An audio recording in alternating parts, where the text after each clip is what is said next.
Des accents de népotisme aux États-Unis. En l'espace de quelques jours, l'actuel président Joe Biden et son successeur Donald Trump ont pris des décisions controversées. Il est question d'amnistie ou de nomination selon les camps. On retrouve en direct de New York notre correspondante Elisabeth Guedel. Bonjour Elisabeth, commençons par Joe Biden. Quelle est donc cette mesure polémique prise par le chef de la Maison-Blanche ? Et oui, c'est une décision que Joe Biden avait pourtant promis de ne jamais prendre, accorder le pardon présidentiel à son fils Hunter, condamné pour fraude fiscale et détention illégale d'une arme à feu alors qu'il était accro aux drogues. Hunter n'a jamais caché son passé d'addiction à la drogue.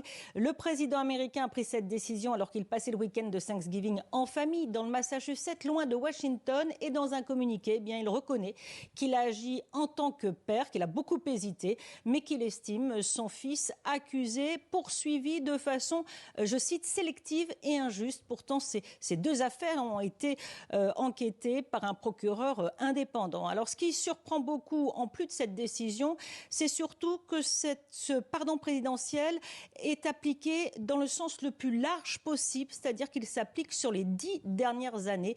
Dans les faits, Hunter Biden est assuré de ne plus être poursuivi pour ce qu'il a pu faire dans le passé, puisqu'avant 2014, il y a sûrement prescription. Donc c'est un acte qui va marquer l'héritage politique de Joe Biden, qui rejoint la liste de ceux qui ont fait ça.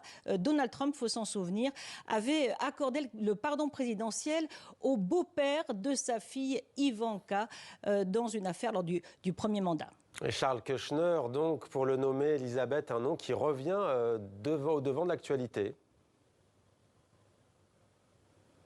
Et oui, ce beau-père donc d'Ivanka Trump, la fille aînée de Donald Trump, avait été sorti de prison par Donald Trump parce qu'il avait été condamné à une peine d'emprisonnement pour notamment fraude fiscale et don illégal à des campagnes électorales. Et bien lui va devenir ambassadeur des États-Unis en France. Il sera donc basé à Paris si le Sénat confirme sa nomination. Donc c'est plutôt surprenant. Puis Donald Trump ne s'arrête même pas là, puisqu'il a nommé également le beau-père de son autre fille, Tiffany.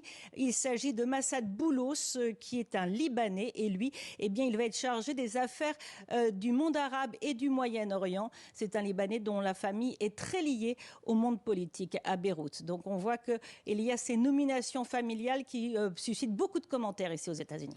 Elisabeth Guedel en direct de New York. Merci Elisabeth pour toutes ces précisions.